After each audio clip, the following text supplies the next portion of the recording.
Oke. Kalau Nabi Muhammad 40 tahun dia mendapatkan hidayah menjadi seorang nabi dengan munculnya Quran, didampingi oleh Siti Khadijah sebagai bukan mentor tapi sebagai sponsorship pelayanannya Nabi mensiarkan agama Islam. Cakep, Bib. Yang dasar banget diajarin apa tuh? Tentang menghujat Menghujat? Nabi. Oh, harus menghujat Nabi. Ya, tidak ada menyembah setan. Pokoknya kalau ada bilang, oh gereja setan tuh menyembah setan. Mohon maaf, Bib, satanisme tidak pernah menyembah setan. Dia menghujat Nabi. Nabi. Semua Nabi. Ya. Tahu kenapa, Bib? Kenapa? Satanik menghujatnya Nabi. Kenapa? Karena hanya Nabi yang punya jejak. Oke, kalau Tuhan nggak ada Nggak berjejak. wujudnya, nggak ada jejaknya. Nggak ada. Para nabi Yesus gitu kalau agama Kristen, Nabi Muhammad agama Islam.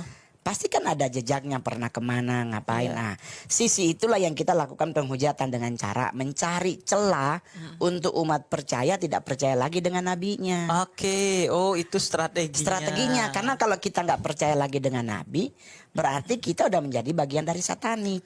Oh iya, gua pernah tuh ceramah itu. Jadi kata gua, jangan lu membranding seolah-olah poligami itu buruk. Kata gua. Kalau lu gak suka kepada orang yang mempraktikkan poligami karena dia tidak adil, mempermasalahkan oknum-oknumnya, permasalahkan oknumnya, jangan poligaminya. Karena kalau poligami itu ajaran Islam yang jelas-jelas ada, walaupun untuk melakukannya banyak sekali syaratnya. Dan Nabi berpoligami. Jadi kalau lu gak suka ke poligami, berarti nanti lu akan gak suka kepada Nabi lu. Kalau udah gak suka sama Nabi lu, berarti lu udah bahaya. berkurang keislamannya atau bahkan bisa pupus. Udah bahaya tuh. Karena kalau di saat kita melakukan yang namanya keraguan-raguan kepada Nabi kita, kepada Nabi Muhammad, atau kalau kami Kristen kepada Yesus Kristus, itu akan terbentuk di otak kita, mau alam bawah sadar maupun yang tidak sadar. Kita mulai memunculkan keraguan-raguan. Salah baca buku, kelar hidup kita. Game. Oke. Nah, jadi itu yang dilakukan satanik. Kalau yang dihujat apa, Ngol? Yang dihujat kalau kami di agama Kristen, ya kan? Dihujat oleh satanik itu adalah tentang ketidakjelasan Yesus lahir. Itu pertama, Bib. Karena di satanik kan dibilang begini di Alkitab, bahwa Yesus itu adalah keturunan Raja Daud. Dari jalur Yusuf bapaknya. Tuh? Sedangkan beliau lahirnya di Bethlehem. Itu areanya Yudea. Nah, masa keturunan seorang raja kok nggak dapat tempat tidur buat ngelahirin gitu loh. Lahirnya di wilayah lain malah. Justru lahirnya di kandang. Kalau di Alkitab nih, Bib. Nah, jadi kita cari gimana yang kita bisa ubek. Akhirnya membuat orang sebelah sana, bener kan, gak mungkin kayaknya dia Tuhan. Gak mungkin dia seorang nabi. Sama juga dengan Nabi Muhammad. Diubek sebelum beliau menjadi seorang nabi. Diubek lagi setelah dia menjadi seorang nabi. Diubek lagi siapa istri-istrinya. Nah, cari sisi lemahnya nabi-nabi ini, itu yang dihantam. Nanti keluar buku, Bib. Buku-buku yang seolah-olah adalah buku yang mendukung alibi tentang ketidakjelasan para nabi ini. Dan buku itu hanya beredarnya di dalam kalian aja? Di kalangan sendiri. Misalnya gue mau beli di Gramedia itu gak ada ya? Kadang ada. Tetapi yang paling gampang nyari adalah di ATM. Apa tuh ATM? Suka ada traktat yang kertas. Oh iya. Di staples, terus ditinggal-tinggalin di situ tentang ajaran ini. Nah, itu tuh bagian dari yang nggak benar itu. Strategi marketingnya dia. Karena kalau orang di ATM kan otomatis bacalah buat bahan bacaan. Padahal kan dia lupa. Makin kita mempelajari, termaktub di otak, itu mempengaruhi keimanan kita. Langsung meragukan tuh. Kadang bahasa tuh meragukan tuh paling berbahaya. Karena rata-rata sebagian kita imannya tipis. Goyang dikit hilang. Kelar gitu. Kalau imannya bagus kan nggak akan laku ya. Gitu, kan bisa. Itu yang Mongol selalu bilang, Bib. Ke teman-teman yang setiap kali di podcast. Gue selalu bilang kalau kita beragama Kristen, rajinlah baca Alkitab. Kalau lu agama Islam, gue gak suruh rajin baca Al-Quran. Gue bilang lu rajin tadarusan. Entah berjamaah, entah sendirian. Masalah lu bacanya salah, kalau lu sendiri pasti ada yang ngomong di telinga lu, ini salah baca nih. Nah, karena kenapa? Makin kita mempelajari tentang kitab, Alkitab maupun Al-Quran, secara tidak langsung iman kita tuh pasti menebal. Nah, iman menebal ada penyesatan, Bib, nggak goyang. Nggak goyang, ya. Karena dia harus hantem temboknya yang tebal tadi. Iya. Malah bisa jadi dia yang tobat. Nah, itu. Jadi di satanik tuh begitu, Bib. Jadi mengalami ritual. Gua di ritual-ritual tuh termasuk kan kita di. Apa kalau ritualnya? Ritual tuh ya sama ya, kita nyanyi-nyanyi tapi lagu-lagu yang metal hardcore yang lebih ke underground yang kayak kayak lagu-lagunya Metallica, Sympathy for the Devil atau beberapa lagu-lagu yang lain yang arahnya memang benar-benar penghujatan. Nah, baru berarti di markas itu ada alat musik lengkap. Dong, lengkap. Dan itu orang nggak tahu, orang luar nggak tahu ke tempat itu, nggak tahu kan, kelihatan bukan emang kayak di Amerika Church of Satan San Francisco kan. Enggak. Kalau di sini kan belum ada badan hukumnya, masih underground kalau istilahnya kita.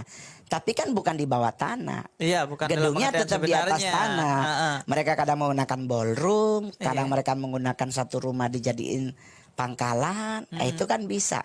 Tinggal tempel yang buat peredam. Nggak kedengeran kalau ternyata ada stadium 2. Iya. Terus kalau di media sosial mereka juga main ada. Tapi kalau nggak salah sih kemarin ada beberapa nanya katanya nggak bisa diakses. Tapi mereka aktif mendakwahkan itu. Nggak ada pendakwaan. Ngapain mau sharing kitab Satanic Bible ayat 5? Nggak ada. Jadi gimana dia kalau nyebar ini? Nggak ada. Kita di Satanic aja hanya baca doang. Itu Satanic Bible emang dibuat sama siapa? Malaikat Jibril datang ke Anton LaVey?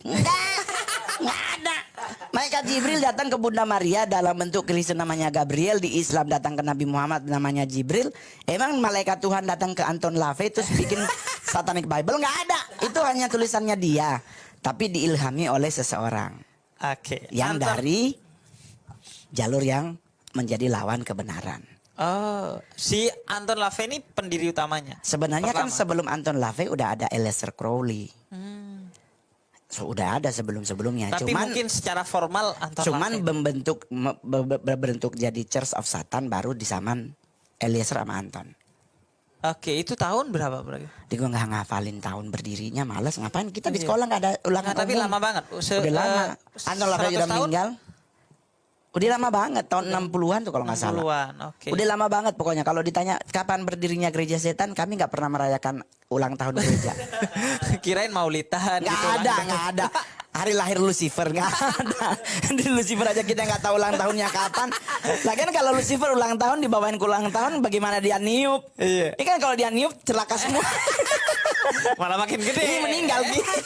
Kenapa satanik itu nyerangnya Kristen ya? Sebenarnya semua agama. Bible bukan utamanya kan? Satanic Bible bukan Satanic Quran, bukan Satanic. Sekarang mau dipertanyakan kenapa hanya kata Satanic Bible? Kenapa tidak ada Quran Satanik gitu kan? Sekarang pertanyaan balik. Yang di Satanik itu kan yang menyatakan di agama Kristen tuh ada Tritunggal. Sekalipun ada pro dan kontra. Karena ada yang tidak percaya. Nah, satu hal yang pasti di dunia Satanik memang kami hanya fokus kepada pribadinya Kristus. Pribadi Yesus. Karena pendataan akurat Alkitab itu tentang Yesus tuh ada. Kalau tentang Nabi Muhammad kan risalahnya kalau menurut kami Satanik kurang lengkap. Menurut Satanik. Karena memang kita cuma hantem Yesus. Oleh sebab itu Satanik itu mencari celah tentang Kristus itu. Karena di Alkitab nih, mohon maaf Bib, ini tidak melecehkan agamaku ya. Saya juga beragama Kristen. Di Alkitab Yesus hanya muncul sampai usia 13 tahun. Setelah itu dia muncul lagi di usia 29 ke 30 tahun. Ada usia yang dia tidak terdata di Alkitab. Alkitab hanya menjelaskan Matius 1, 2, dan 3. Yesus terakhir di bait Allah bersama ibu dan ayahnya dengan ahli Farisi. Setelah itu hilang. Matius 4, Yesus di padang gurun. Otomatis usia 14 sampai 28 tahun tidak terdetek Yesus kemana. Nah, Satanik mengambillah usia ini untuk dijadikan sebagai bahan pertimbangan untuk menyesatkan umat Kristen. Kalau Nabi Muhammad 40 tahun dia mendapatkan hidayah menjadi seorang nabi dengan munculnya Quran, didampingi oleh Siti Khadijah sebagai bukan mentor tapi sebagai sponsorship pelayanannya Nabi mensiarkan agama Islam. Cakep, Bib.